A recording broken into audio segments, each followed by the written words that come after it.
மல்லி எல்லா பிரச்சனையும் முடிஞ்சு போச்சு. இனி வெண்பா நம்ம வீட்டில் இருக்க போகிறா. ஸோ விஜய் நம்மளை புரிஞ்சுக்கிட்டாரு, இனி எந்த பிரச்சனையும் இருக்காது அப்படின்னு மல்லி நினச்சி காலையிலே சாமி கும்பிட்றாங்க. சாமி கும்பிட்டுட்டு போயிட்டு ஸ்வீட் செய்யலான்னு கிச்சன் போகிறாங்க. அப்போ தான் வீட்டுக்கு ஒரு லெட்ரு வருது. அதை வாங்கி நம்ம ராஜேஸ்வரி படித்து பார்க்குறாங்க. படித்து பார்த்துட்டு இது ஒரு ஹாப்பி நியூஸ் தான் அப்படின்னு ராஜி சொல்கிறாங்க. ரஞ்சிதா உடனே, என்ன ராஜிமா இது என்ன ஹாப்பி நியூஸ் இருக்குது பாருங்கள், வெண்பா இந்த வீட்டில் இருக்க போகிறா. ஓகே, ஒரு பிரச்சனையும் இல்லை. ஆனால் அந்த மல்லி இங்கே தான் இருக்கா. வெண்பா பிரச்சனை முடிஞ்சு போச்சு, ஆனால் மல்லி பிரச்சனை முடியலையே. திரும்பவும் அவளை இந்த வீட்டை விட்டு வெளியே அனுப்புறதுக்கு நாம் ஏதாவது பிரச்சனை பண்ணணும், அதுக்கு ஒரு பிளான் பண்ணணும். என்ன ராஜிமா, நாம் எவ்வளோ கஷ்டப்பட்டு பிளான் பண்ணி அந்த மல்லியை வீட்டை விட்டு வெளியே அனுப்புனா அந்த மல்லி ஈஸியாக வந்து வீட்டில் உட்காந்துக்கிறா. அதுக்கு ஒரு வழி சொல்ல மாட்டேங்க ராஜிமா. மல்லியை வீட்டை விட்டு வெளியே அனுப்பணும், அதுக்கு என்ன பண்ணலாம் அதை சொல்லுங்கள் ராஜிமா. ரஞ்சிதா, கொஞ்சம் அவசரப்படாத. உங்கள் அம்மா மாதிரி நீயும் டக்குன்னு அவசரப்பட்டு முடிவு எடுக்கணும்னு ஆசைப்பட்ற. அப்படி எடுக்கிற முடிவெல்லாம் தப்பாக தான் போகும். ரஞ்சிதா, என்றைக்குமே நாம் ஒரு முடிவு எடுத்தோன்னா அதில் யாரும் எந்த ஒரு குத்தமும் கண்டே பிடிக்கக்கூடாது. அந்த மாதிரி ஒரு முடிவு எடுக்கணும். அப்போ தான் அந்த முடிவில் நாம் ஜெயிக்க முடியும். புரியுதா? ஃபஸ்ட்டு அதை புரிஞ்சுக்கோ. இவ்வளோ நாள் என் கூட இருக்க இருந்தும் கூட என்னை பற்றி இன்னும் புரிஞ்சுக்காமல் இருக்கே. இப்போ பாரு என் ஆட்டத்தை எப்படி ஆரம்பிக்கிறது மட்டும் பாருன்னு அப்படின்னு ராஜி சொல்லிவிட்டு உடனே விஜயை கூப்பிட்றாங்க ராஜேஸ்வரி. விஜய் வராரு. என்னக்கா என்னாச்சு கூப்பிட்டுருக்கீங்க? விஜய், இங்கே வா விஜய், பாரு நமக்கு ரொம்பவுமே ஒரு ஹாப்பி நியூஸ் கிடச்சிருக்கு. என்னக்கா சொல்கிறீங்க? என்ன ஹாப்பி நியூஸ்? இந்த லெட்டரை படித்து பாரு விஜய், உனக்கு தெரியும் அப்படின்னு ராஜேஸ்வரி கொடுக்குறாங்க. விஜய் வாங்கி லெட்டரை படித்து பார்த்துட்டு, அக்கா சூப்பர்க்கா, கஸ்டடி பிரச்சனை ஒரு வழியாக முடிவுக்கு வந்துருச்சு. இனி வெண்பா நமக்கு தான். நம்மக்கிட்ட வெண்பாவை யாராலையுமே பிரிக்கவே முடியாது. இனி வெண்பாவை சொந்தம் கொண்ட முடியாதுக்கா அப்படின்னு விஜய் சொல்கிறாரு.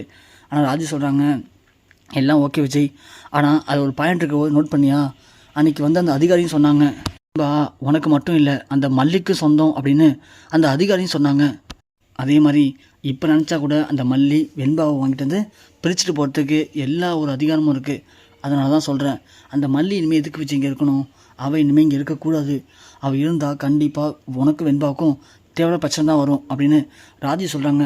கரெக்டாக அப்போ தான் மல்லி வராங்க. மல்லி வந்தோடனே, ஏய் மல்லி இங்கே வா, ஏற்கனவே உன்னை வீட்டில் பிரச்சனை இருந்தாலும் நீ வீட்டு வெளியே போனேன். அப்புறம் உன்னை வெண்பாவுக்காக தான் வீட்டுக்கு கூட்டி வந்தோம். வெண்பா பிரச்சனை முடிஞ்சு போச்சு. அந்த அதிகாரியும் வீட்டோடு போயிட்டாங்க. இப்போ என்ன உனக்கு தனியாக சொல்லணுமா இந்த வீட்டோட வெளியே போ அப்படின்னு? ஏன் நீயா போக மாட்டியா? திரும்ப சொல்கிற மல்லி, நீயாவே உன் பொட்டி படலாம் எடுத்துகிட்டு கிளம்பிடு. இல்லைனா விஜயை அவன் வாயால் ஒழுங்காக வெளியே போன்னு சொல்கிறதுக்கு வச்சுக்காத. என்னடி சொல்லிகிட்டே இருக்க அப்படி நின்றுட்டுருக்க? பாத்தியா விஜய், இவளுக்கு எவ்வளோ திமிர பார்த்தியா? நான் சொல்கிறது கொஞ்சமாக காது கொடுத்து கேட்கல பார்த்தியா? கேட்க மாட்டா விஜய். ஏன்னா அவள் பிளானே அதான் விஜய். அவளை பொறுத்த வரைக்கும் எப்படியாவது அவன் கூட சேர்ந்து ஒரு குழந்தைய பெற்றுக்கணும். பெற்றுக்கிட்டு அதுக்கப்புறமா அந்த குழந்தைக்காக இந்த ஒட்டுமொத்த சொத்தையுமே அவள் வாங்கிட்டு வந்து பிடுங்கிட்டு உன்னையும் வெண்பாவையும் நடுத்தல நிற்க வைக்கணும். அதுதான் விஜய் ஒரு திட்டமே. அதை நிறைவேற்ற அம்மாவை இங்கேருந்து போக மாட்டா.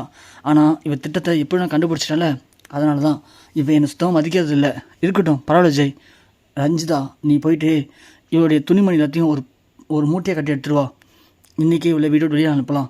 ஏன்னா எனக்கு என் தம்பி தான் முக்கியம், என் தம்பிக்கு வெண்பா முக்கியம். அப்படி வெண்பா இந்த வீட்டில் இருக்கணும் அப்படின்னா அதுக்கு இவன் இந்த வீட்டில் இருக்கக்கூடாது. இவன் இருக்கிற வரைக்கும் என் தம்பிக்கு பிரச்சனை தான். போ ரஞ்சிதா அப்படின்னு சொல்கிறாங்க. ரஞ்சிதாவும் போய் சந்தோஷமாக, பரவாயில்ல ராஜிமா, டக்குன்னு ஒரு ஐடியா பண்ணுறாங்க. அந்த ஐடியாவை சூப்பராக செயல்படுத்துகிறாங்க. சொல்கிற மாதிரி நாம் ராஜியம்மாக்கிட்ட நிறையா கற்றுக்கணும் அப்படின்னு ரஞ்சிதா மல்லியோடைய ட்ரெஸ் எல்லாத்தையும் பேக் பண்ணி கொண்டு வராங்க. கொண்டு வந்தோடனே, இந்தாடி பொடி கிளம்பு போல அப்படின்னு ராஜி சொல்கிறாங்க. ஆனால் மல்லி ஒன்று விஜயை பார்த்து, என்ன விஜய் இப்பயும் அமைதியாக இருக்கீங்க? நான் இப்போது என்ன தப்பு பண்ணேன்? நீங்கள் கூப்பிட்டீங்க வந்தேன். இப்போது உங்கள் தேவை முடிஞ்சவொடனே என்ன திரும்பவும் கழுத்தை பிடிச்சி சொல்லி தள்ளுறீங்க. இதில் நியாயமா? அது கடவுளுக்கு அடுக்குமா?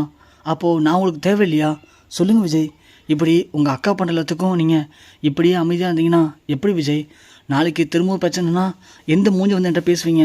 சொல்லுங்கள் விஜய் அப்படின்னு மல்லி அடுத்ததாக கேள்வி கேட்குறாங்க. உடனே ராஜி சொல்கிறாங்க, என்னடி என்ன இப்போது உனக்கு என்ன பிரச்சனை? இதுக்கப்புறம் உன்னை தேடி நாங்கள் யாரும் வரமாட்டோம். விஜய்கிட்டேருந்து உனக்கு டிவோர்ஸ் நோட்டீஸ் மட்டும் தான் வரும், புரியுதா?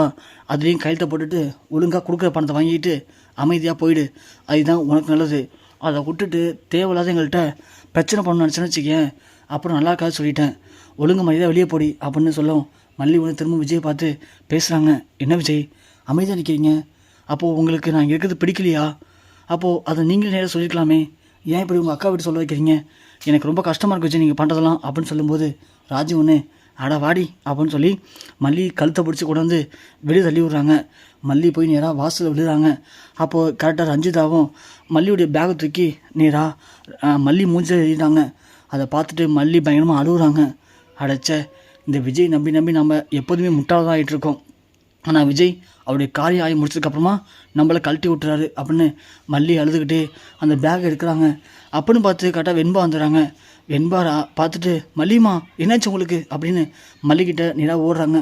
ஓடி போய் மல்லியை தூக்கி விடுறாங்க. உடனே மல்லி வெண்பா கட்டி பிடிச்சிட்டு பயங்கரமாக அழுகிறாங்க. நீயாச்சும் என் மேலே உண்மையாக பாசமாக அன்பாக இருக்கே வெண்பா, அதை நினைக்க எனக்கு ரொம்ப சந்தோஷமாக இருக்குது. ஆனால் அந்த வீட்டில் இருக்க எல்லாருக்கும் நான் எதிரியாக தெரிகிறேன். ஏன்னா நான் உனக்கு சப்போர்ட்டாக இருக்கேன், உண்மையை பேசுகிறேன். ஆனால் இங்கே இருக்க யாருக்கும் புரியல, என் மேலே யாருக்கும் நம்பிக்கையும் இல்லை. அப்படி நம்பிக்கை இல்லாத வீட்டில் வாழ்கிறதுக்கு நான் வாழா வெட்டியாக எங்கள் வீட்டில் வாழ்கிறது எனக்கு எவ்வளோ மேல். நான் இந்த வீட்டுக்கே வரக்கூடாதுன்னு தான் போனேன். ஆனால் உனக்கு ஒரு பிரச்சனை தெரிஞ்ச உடனே தான் நான் வந்தேன். இப்போது எனக்கு ஒரு பிரச்சனை இல்லை வெண்பா, நீ இனிமேல் இந்த வீட்டில் தான் இருக்க போகிற. எனக்கு அதை நினைக்கும் போது சந்தோஷம்தான். சரி வெண்பா, நான் இனிமேல் உன்னை பார்க்கணும்னு நினச்சேன்னா எப்போயாவது பார்த்துக்கிறேன். இதுக்கு மேலே நான் இங்கே அசிங்கப்பட்டு இருந்தேன்னா அது எனக்கு மட்டும் இல்லை, என் ஒட்டுமொத்த குடும்பத்துக்கே பெரிய அசிங்கம் தான் அப்படின்னு இங்கே மல்லி பேகை தூக்கிட்டு கிளம்புறாங்க.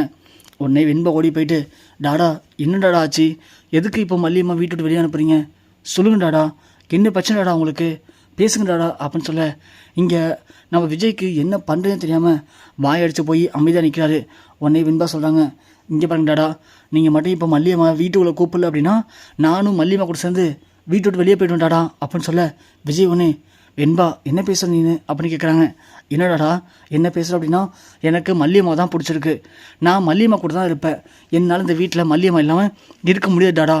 நீங்கள் இப்போ மல்லியம்மா வீட்டில் விடுறீங்களா இல்லை நான் வீட்டோட வெளியே போவாடாடா அப்படின்னு கேட்க ராஜு ஒன்று என்ன வெண்பா டாடாட்ட இப்படி தான் பேசுவியா என்ன, டாடா எடுக்கிறது எல்லா முடிவும் சரியான முடிவாக தான் இருக்கும், உனக்கு இது புரியாது, நீ சின்ன பொண்ணு புரியுதா, நீ கொஞ்சம் அமைதியாக இரு வெண்பா அப்படின்னு சொல்ல போதும் நிப்பாட்டுங்க, உங்களை பற்றி எனக்கு நல்லாவே தெரியும், நீங்கள் எவ்வளோ பேர் ஃப்ராடுன்னு நல்லாவே தெரியும், நீங்கள் போயிட்டு எங்கள் மல்லியம்மா பற்றி தப்பாக சொல்கிறீங்களா, எங்கள் டாடா ரொம்ப நல்லவர், எங்கள் டாடாவும் மல்லியம்மாவும் சேர்ந்து ஒன்றா ஒத்துமையாக தான் இருந்தாங்க, நீங்கள் என்றைக்கு இந்த வீட்டுக்குள்ளே வந்தீங்களோ அன்னிலேருந்து இன்னி வரைக்கும் எங்கள் டாடாவுக்கு தப்பான விஷயத்த சொல்லி சொல்லி எங்கள் டாடாவை தப்பாக மாற்றிட்டுருக்கீங்க.